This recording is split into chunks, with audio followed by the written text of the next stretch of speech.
All right, so the blue collar industry, from construction to mechanics to agriculture to oil, these are the essential businesses. Unfortunately, in my opinion, a lot of these businesses, especially the smaller ones, are terrible at social media marketing. And that's nothing against the blue collar industry, because most small businesses, even outside of that industry, have a hard time building a social media that is actually worth it and is actually doing something for their business. But when social media is done right, it generates leads, builds your brand name, and helps you recruit high-skilled workers. Your social media presence should be seen as an investment of your time, energy, and money that eventually pays itself back tenfold. I'm guessing if you're watching this, you've considered using a social media marketing agency or a videographer before, and some of them are good, but a lot of the times, the money you give them is just not worth the results and the money you're seeing come back to you. But all of this was just because you lacked an effective strategy. And maybe they came to you claiming they would have a strategy for you, but it didn't really end up working. And probably the reason it didn't end up working is because no one knows your business more than you. And if you want to get social media right, it's kind of a complicated thing. So you have to be involved in it at least a little bit, and at least when you're getting started, before you can start seeing results and handing it off to someone else. So I want to share with you a quick guide on how you can develop that strategy that you can then build out into your own sector, freelance it out, or whatever you want to do. And I'm going to walk you through how I've done it for some of my clients. Step one, you need to define your why. Why are you investing time and money into social media content in the first place? Is it to generate leads? Is it to get more workers? Is it to just build your brand name? Or do you just want to get as many eyeballs as possible on your business? I say all of those, but for now, just pick one. Just pick one and write it down. So let's say your number one goal is simply to build brand awareness. Now that you know that, that is going to dictate everything else you do inside your social media. And before I continue, let me give you an example of what I believe to be probably the best blue collar business social media page I've ever seen. The company is called Quorum Group. On Instagram, they have over 160,000 followers. They get thousands of likes on each post, and millions of people see their content, see their business every month. You wonder how it's possible that a construction company can have that many people watch and care about the content they're posting, until you watch just one of their videos, and then it all makes sense. These aren't social media videos. These are like movie trailers for a construction company, and it's so impressive and so amazing that you just watch them and you follow them and you just wait till they post another one because they're so cool. So the question is, what do you think their number one goal with their social media was? They wanted to make content that when some random person saw it, they were immediately impressed and would follow them, and as a result, that would snowball. More and more people would see it, and then before you know it, they have millions of people watching their stuff every month. They don't tell you even exactly what they do, but you get the idea. They don't tell you if they're recruiting. They're not trying to give you valuable information. They're not trying to educate you. They're not trying to inspire you. All of those things might come as a result of their content, but it's not their number one goal. They stuck with that number one thing, brand awareness through reach. They focused on that one thing, but I'm sure as a result of them focusing on that one thing and getting it so right, they also probably had clients coming to their door, maybe even new hires. And I'm sure their company culture also was reinforced and is stronger than ever thanks to these social media videos, because people are proud to work for this company. Choosing a singular goal is the best thing you can do, because once you get it right and really nail it, all the other goals you might have will eventually also fall into place. So pick your biggest priority and write it down. Just write it down. Step two, content idea conception. When it comes to actually making the social media content, there's only two things you need. You need an idea and you need the ability to produce it. And the idea, or the conception, is the single most important part, but it's also the hardest part. Some people will spend 90% of their time on the production when you would be much better giving 90% of your time to the conception, to an idea that will actually perform well, rather than trying to make something that won't perform well and forcing it to perform well. That's just not going to work. Your time is much better spent on the actual conception, the ideas, the framework, the stories, the information you're giving in your posts. That is where the gold is. And I say it's difficult because it is. So how do you actually do it? Well, you can steal like an artist. Honestly, that's the best thing you can do, especially when you're getting started. Look at what other businesses in your industry are doing and see what's working. See what's getting attention. And then go back to the drawing board and see how you can make it for yourself, for your business, in whatever location you have, in whatever jobs you have, whatever situation you're in. Find what's working and just try to make it yours. Take the concepts, alter them slightly so they fit you, and you have a good idea. Let's go back to Quorum Group, for example.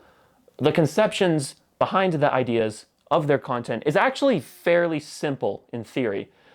All every post is highly edited, high quality, good music, good sound effects, movie-like trailers for a construction company. That's what every single one of their posts is. They don't have to go back to the drawing board every time they want to make a new post because they found something that works, and they can just tell their videographers and editors, go make this every time, and they will, and they'll keep getting better and better, and they don't have to worry about the conception. All they're focusing on now is the production because they did such a good job nailing the idea. But I understand that not everyone can do this, and honestly, not everyone should do this. That would be pretty boring. There are a huge number of other blue-collar social media accounts out there that also post content, but it's in a very different style. Some are sharing insights about their industry. Some are just telling you stories about certain jobs. Some are just posting memes. There's a bunch of different stuff you can do that does work. You just gotta find it. And once you do find it, and you do it well, and you do it enough times, you end up actually making your own entirely new thing. I could go on and on about this step, but let me leave you with a way you can start actually planning the content. Because yes, you should be planning it. You should be writing down every post. And here's what you need to write down. There's 3 parts of any good social media post. Not only are you going to see these in every single piece of social media content that does well, but you're going to see it in every single movie, TV show, book, article written. This is just the fundamentals of how you get people to care about the visual or written media you're putting out. They have different names. People have coined different terms. I like to call it the 3 I's of media. The first I is impress. On social media, this needs to happen within the first 3 seconds. You need to make people care within the first 3 seconds because that's all you're guaranteed to initially have. So you need to try to catch as many people as you can in as short a time period as you can. That's done by either showing something really crazy, doing something funny, something entertaining. But you'll get better results with this if you are targeting it to a specific audience. If you're a concrete pouring company and your target audience is probably people who are at least somewhat interested in concrete, you want to make sure you establish within the first 3 seconds, this video is something you're going to want to watch, for whatever reason that might be. The second I is immerse. Now that you have their attention, you need to immerse them in the story, in the information you're sharing. You want to keep their eyes glued to the screen. You want to keep them paying attention. You want to keep them watching. You want to give them a reason to keep watching until the end. Because the third I is impact. Impacting doesn't necessarily always happen after immersing. Sometimes they kind of happen at the same time.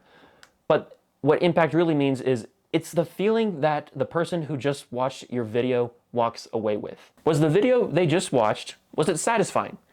Was the promise you made to them in the initial first 3 seconds, did they get a sense of satisfaction after watching the entire video? This is the same reason why people put Subway Surfers or GTA clips in the bottom of a clip, because it gives you something to watch, something to wait for that you think is going to happen, and that impacts you. Impacting doesn't have to be in a profound way. It can literally just be the dopamine centers hitting, because that's all that matters, apparently. All right, step 2, that is the big one. Like I said, that's probably where you should be spending 90% of your time. So now we get to, honestly, even the simpler stuff, the production. Whether you're hiring videographers, whether you're just recording it yourself with a camera or with your phone, honestly, doesn't matter as much, as long as your concept is good. Everyone these days kind of knows the basics of what it takes to get decent video, at least video that's going to serve your conception, your idea. But just try to do it in an effective way, in a way that focuses on the subject in your video. Are you interviewing someone? Are you just recording guys doing a job? Doesn't really matter. Just remember that the video needs to serve the idea. Step 4 is just editing, putting it all together, making your idea a physical, digital reality using the video, the music, the text, the voiceover, whatever it was. It is a bit time consuming, but either way, if you're just starting out, you can do all of this for free, or you can just hire someone else to do it. But maybe you should be starting out doing it just yourself, if you have the time and if you're willing to give it the energy. If not, it's totally fine to just give it to someone else to do and just try to monitor the process. Step 5, posting and management. This is why people hire social media managers, because posting the content, making sure you have good captions, using hashtags, interacting with the audience, the people who comment on your videos, the people who like it, monitoring the DMs for potential customers, potential clients. It's definitely going to depend on the nature of your work, but you're going to need to post them, and you're going to want to manage your social media channels because that's how you get value from them. Pretty basic, pretty straightforward. And step 6, rinse and repeat. It's probably not going to work the first few times. It might even take you a few months to just figure out and find something that's even somewhat working. You can't just post 1 or 2 videos and expect that to do it for you. You're going to need to post dozens, if not even hundreds of videos before you find something that works. But when you do find something that works, ask yourself why it worked, and then just do it again, but in a slightly different way. But even more important, when something doesn't work, ask yourself why it didn't work. Was this video promoting my big original goal for why I'm doing this in the first place? Are your videos consistent? So that's huge. You want to be consistent. The times you post do not matter. I don't care what anyone says. These algorithms are so good now. You could post at 3 in the morning or 5 at night. It doesn't matter when you post. What matters is how often you're posting. Try to post at least 3 times a week. The more you post, the better. As soon as the algorithm can start picking up who's liking your content, who's watching it all the way through, then once it has that data, it can start sending more out to more people. So the more data you give it, the more it helps you. But you just have to be consistent, not only in how often you post, but in what you're posting. You don't want to post a video of a cat running around one day and then a video of someone building a house the next day. That wouldn't make any sense. And that doesn't help anyone. Unless you give the cat a job, then maybe it makes sense. But my point is, be consistent. Pick a big idea, make ideas, find ideas from other people, make the thing, post the thing, and see what happens. Just keep creating more.